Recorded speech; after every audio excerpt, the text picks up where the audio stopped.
Welcome to Brain Wellness, the podcast. I'm your host, Mandy NP. Each episode will bring you a new topic or interview related to brain health and wellness as part of my mission to help you on the path to a healthier, happier brain. So, let's get started.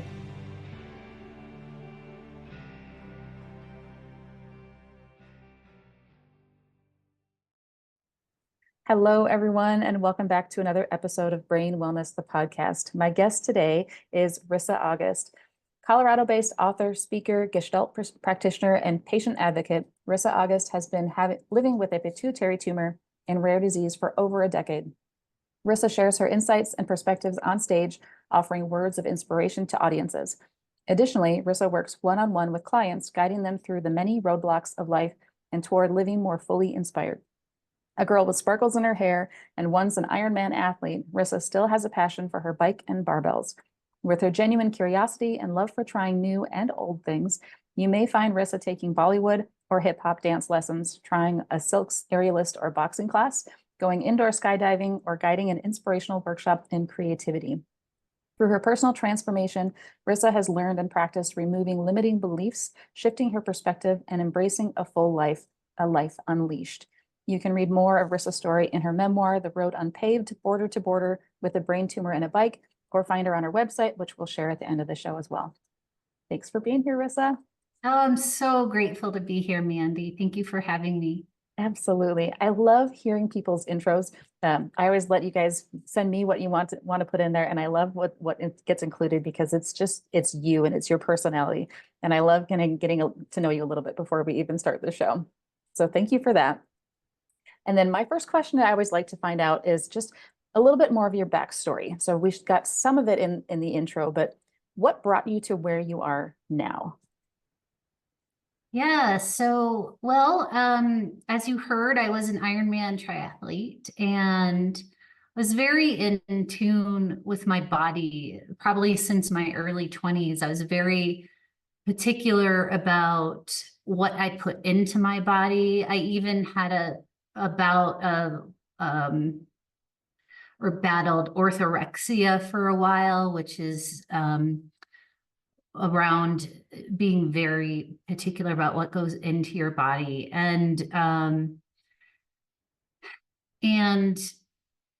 it was probably after my Ironman in 2010, I started noticing just weird changes in my body.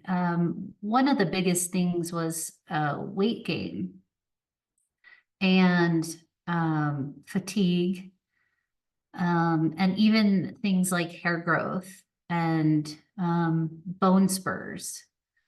And things just fell off. And so I wasn't one to really go to see medical professionals. I sort of had this holistic view on things,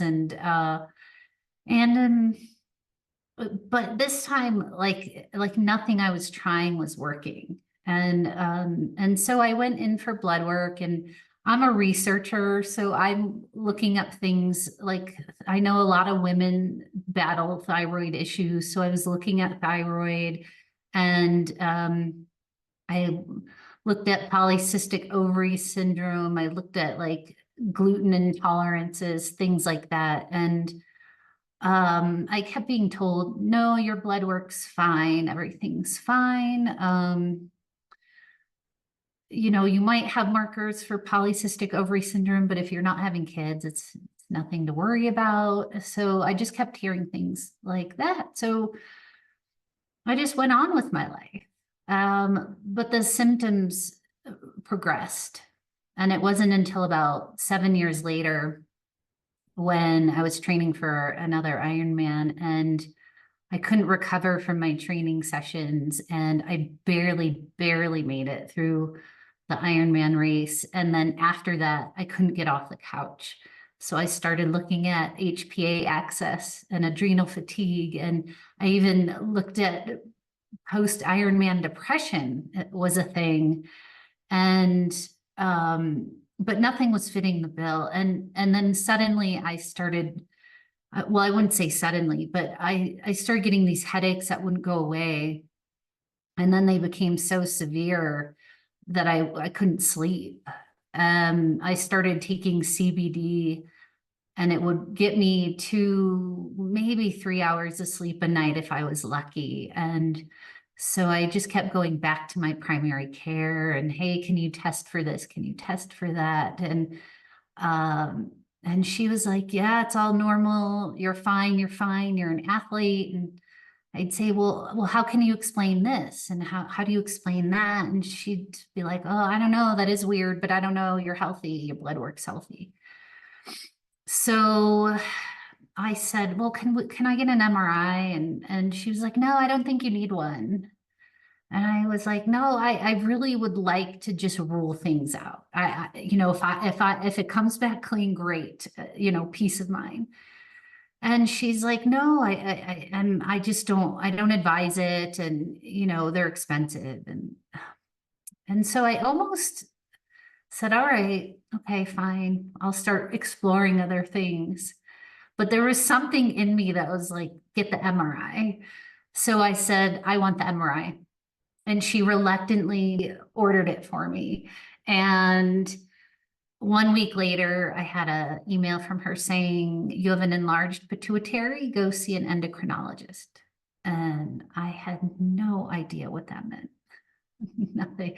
So 2 weeks later, I'm in the endocrinologist's office, and I'm looking at my skull on the screen, and there's this massive gray blob in between my eyeballs. And she's like, this has got to come out. And I'm like, what? And she's like, and furthermore, I think I know what you have based on what I see. And I'm like, what? And so there was a mix of feeling like this was just really surreal, like, oh yeah, no, this isn't me, and I don't have time for this. And then there was this other side of me that was just like, finally felt validated. And that actually, I feel tears coming up around that, because the validation after like 8 years of knowing something was wrong in my body, that was huge. And like I really started thinking for like, oh my gosh, I'm eating too much, and oh, I'm becoming a hypochondriac. Like I started thinking maybe I was crazy. So I have no idea what other people must have been thinking. And but I finally had this validation, and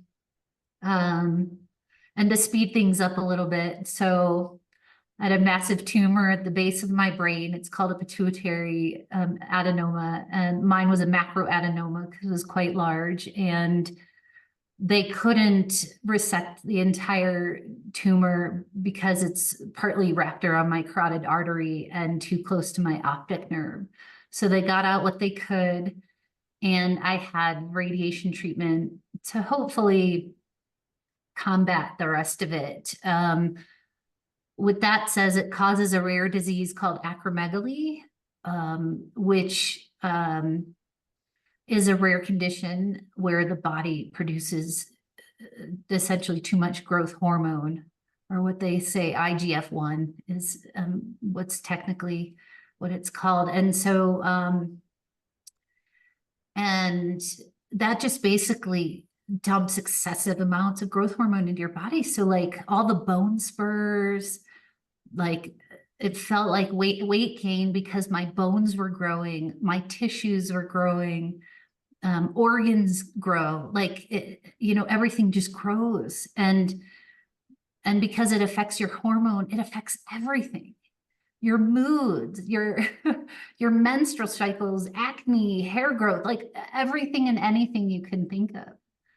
And so it seemed overnight I went from being the strongest person in my CrossFit gym to now all of a sudden the weakest and just completely annihilated.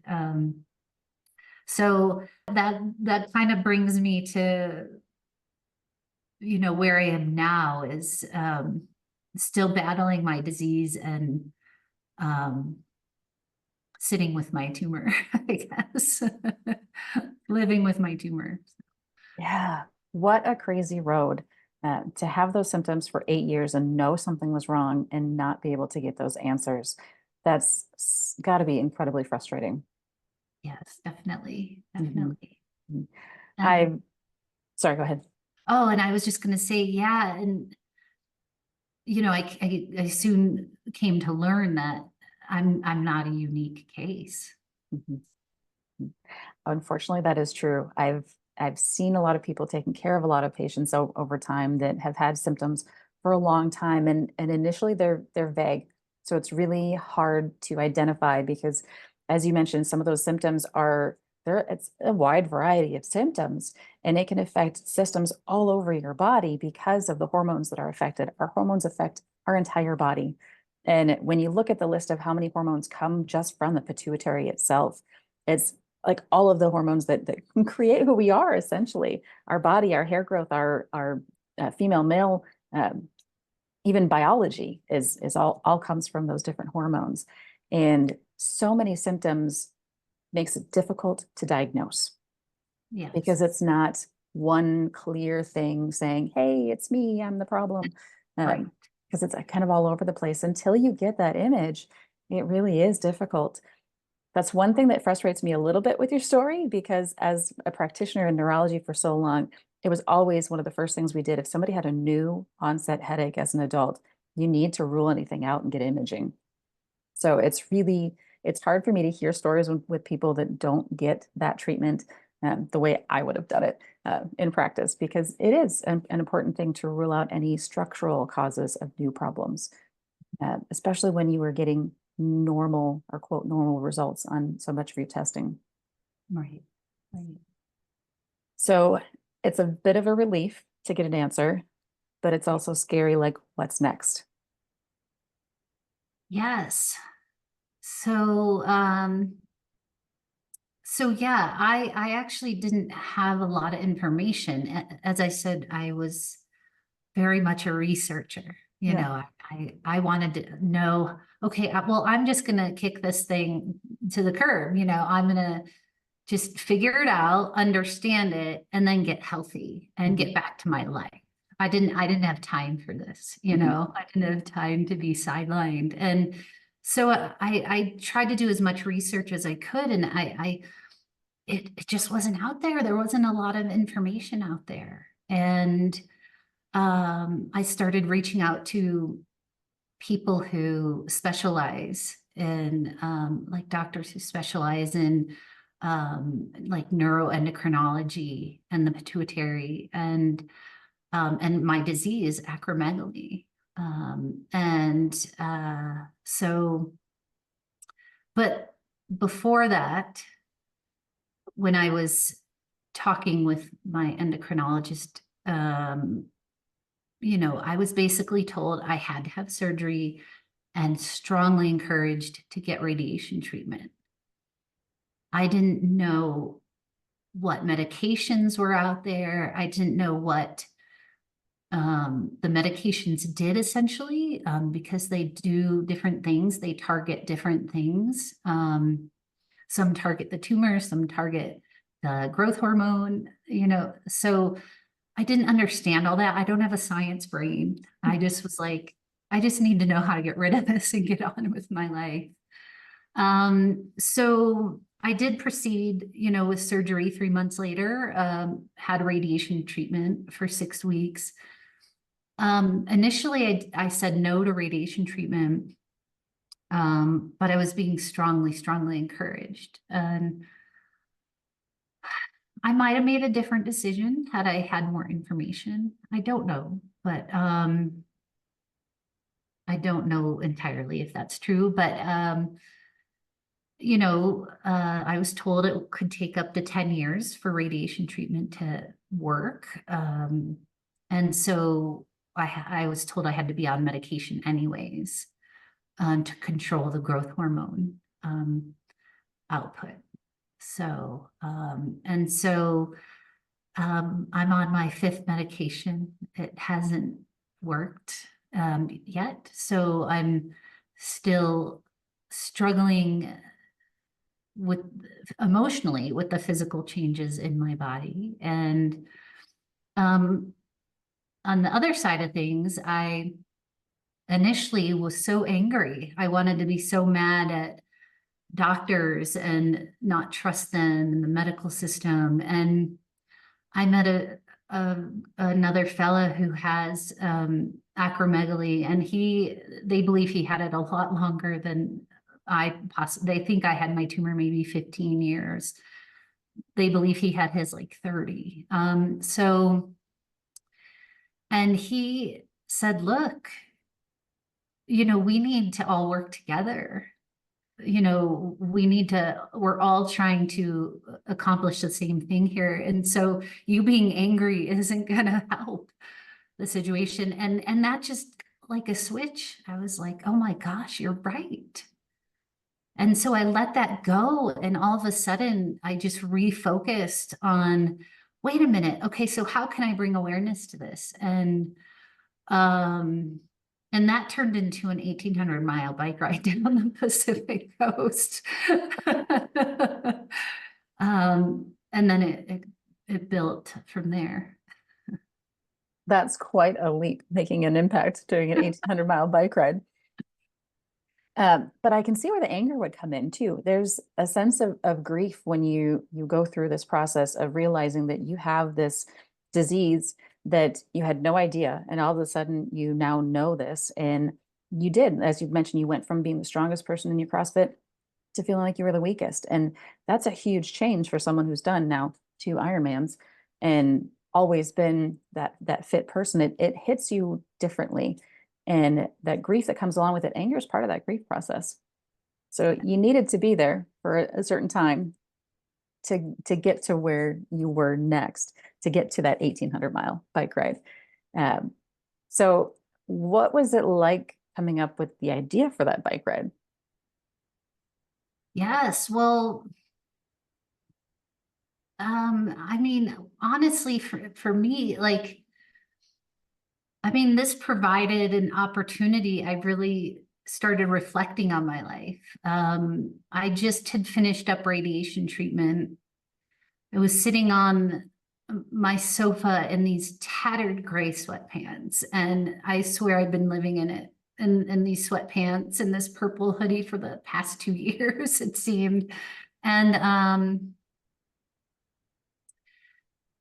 I was struggling. I was really struggling to get off the couch and like move forward. Like you said, there was this grieving process. Well, who am I now if I'm not this? If I'm no longer an overly rigid, very particular, structured endurance athlete. And I wasn't just like that with like fitness. I was like that in my life too, very stringent. And everything had to be a particular way in my life. I mean, I was a wedding and event planner for a long time. I had my own business. And so everything just had to be in order. And so, I went through this grieving process but then all of a sudden I started looking at my life and like how to move forward and what does that mean and what does that look like? And so of course I pulled out the bucket list, like, well, wait a minute.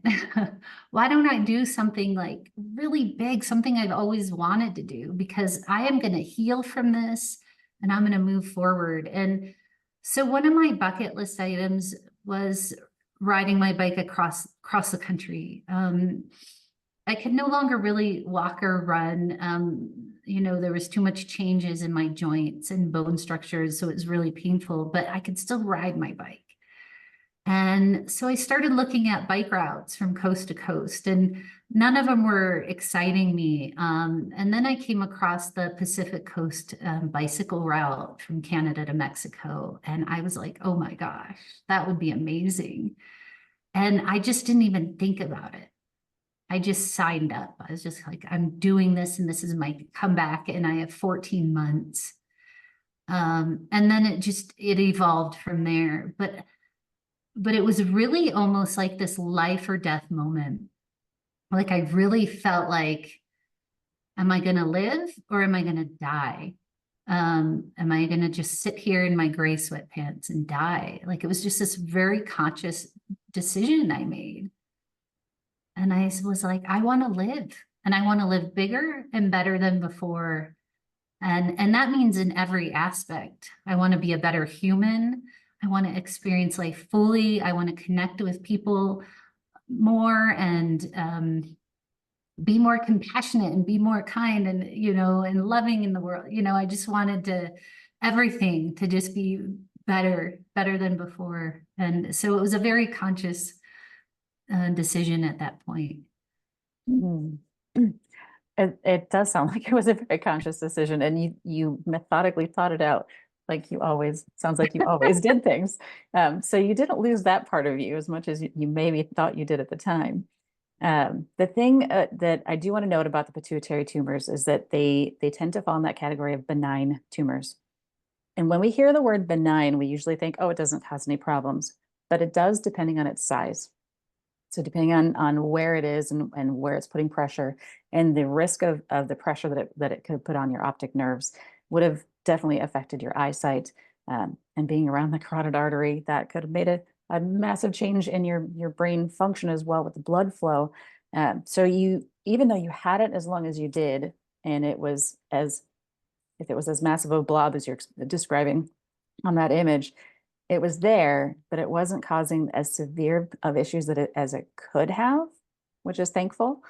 But it's the thing about those benign tumors is that they don't typically take your life, but it's the things that happen because of it. It's the consequences. It's the problems that they cause if you don't get them treated. So I am really glad to hear that you got it treated and taken care of, even if they couldn't remove the whole thing right away. And you mentioned you being a researcher. What other resources did you come across as you were going through this, or what resources did you need? Yes. And can I go back to the whole benign Yeah. thing? Okay. So yeah, and I remember being told, yes, these tumors are typically benign, and, we'll have it checked, a pathology report, just to make sure. And that's actually something I've gotten really protective over. I remember sitting in my neurosurgeon's office, and I said something like, well, it's benign. And he said, I wouldn't call them benign. Yeah. It's like, they're non-cancerous. Yeah. They can cause a lot of damage. And in my case, it causes this disease that causes extreme damage. But yes, what's left of my tumor is stable as far as the tumor goes, but unfortunately, the acromegaly is still with me. So, but yeah, I appreciate that clarification there. And so, sorry, what was your next question? The resources that you may have needed or used. Yes. Um, so again, I actually found a specialist in UCSF in California who specialized in acromegaly. And I actually was like, hey, I'm doing this bike ride, can you just post my story on your website or something? And he was like, well, I know someone you should talk to. He partnered with this acromegaly patient that I talked about earlier, who may have had it for 30 years. And they created Pituitary World News. And it's basically information for anything pituitary disease related, or pituitary tumor related. And it is just a ton of information. And I was just like, oh my gosh, like, I wish I had this information sooner. There's all kinds of things about treatment, and it's not just a place for patients, it's also a place for medical professionals.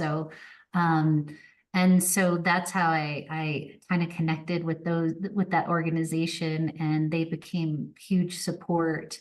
I also started going to endocrinology conferences and just learning as much as I could. For me, the more knowledge I had, it almost felt like I could manage it better because I understood it, and understood what was happening. And then there's this really big mental aspect to it.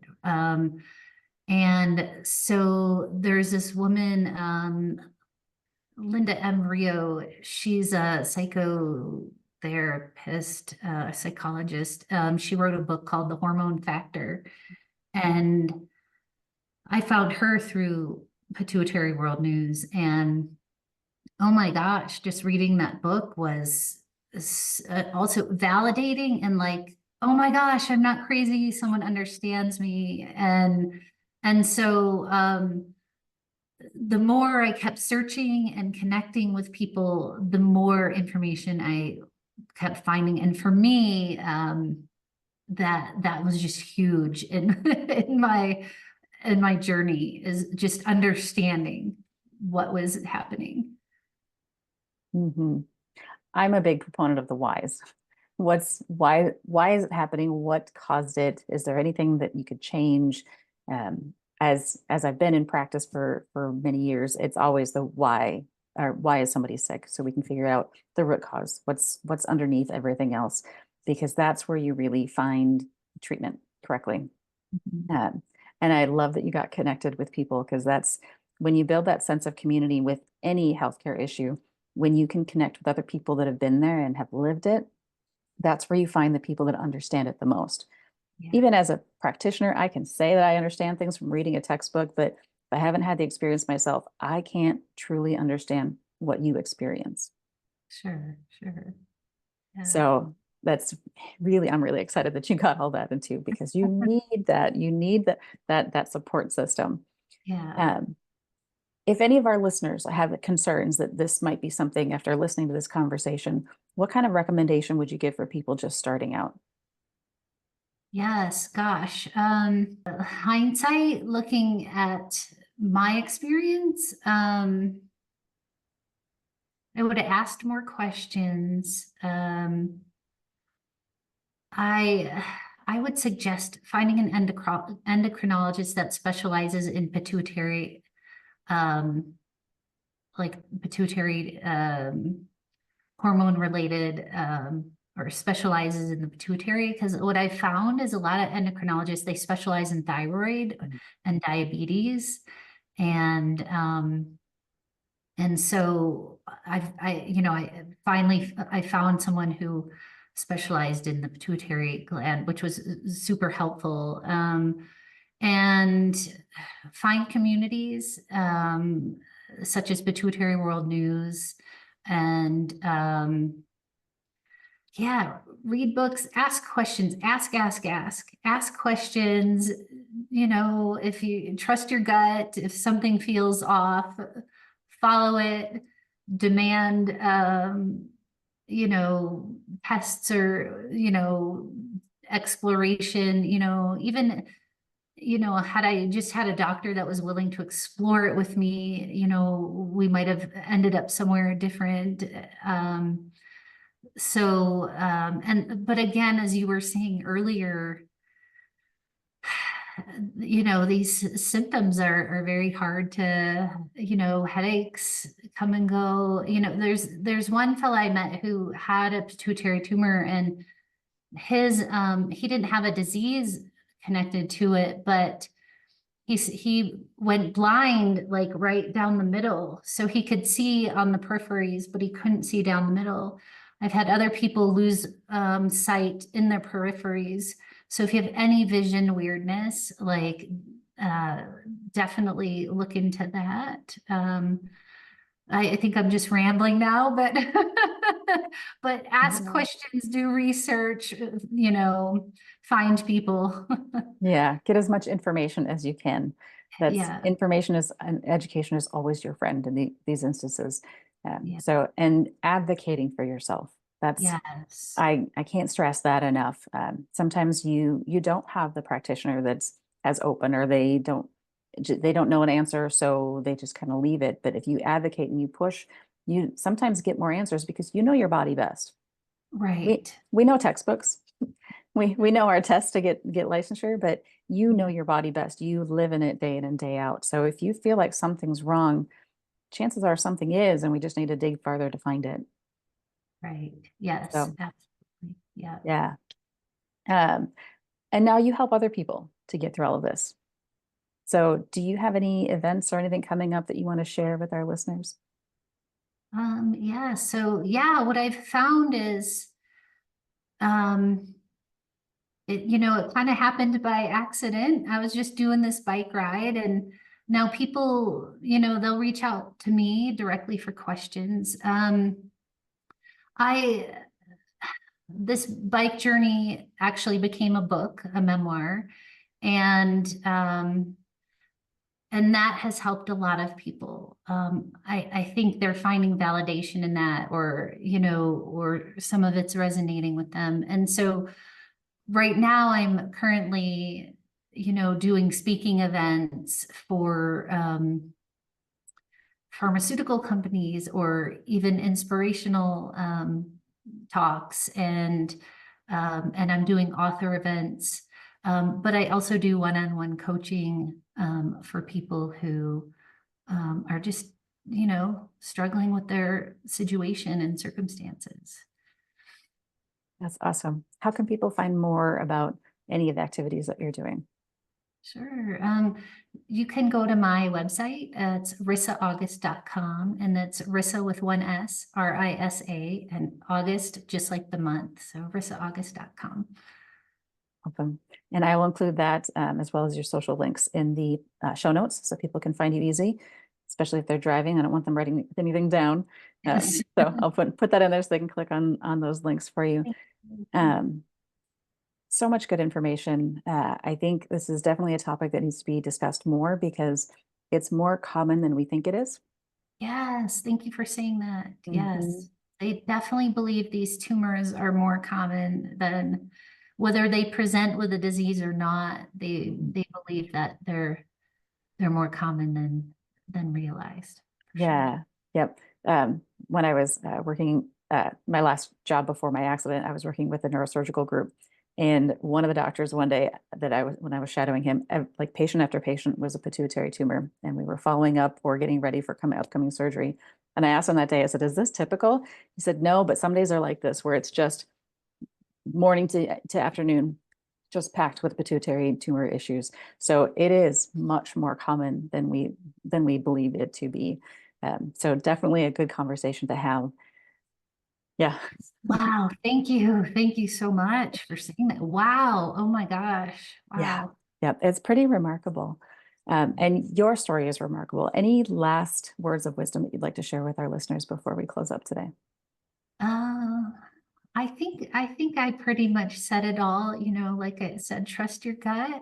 If you know something isn't right, follow Mhm. it. Mhm. And otherwise, if you have questions, please feel free to reach out to me. Perfect. Thank you so much for being here today, Risa. Thank you so much for having me. Thanks, Mandy. You bet. Thanks for tuning in to this episode of Brain Wellness, the podcast. If you enjoyed this episode, I encourage you to subscribe, like, and share this with others to help me continue on with my mission to help people live healthier, happier lives. Go to www.brainwellnesssolutions.com to see what I'm up to and get links to all the social medias there. See you next time.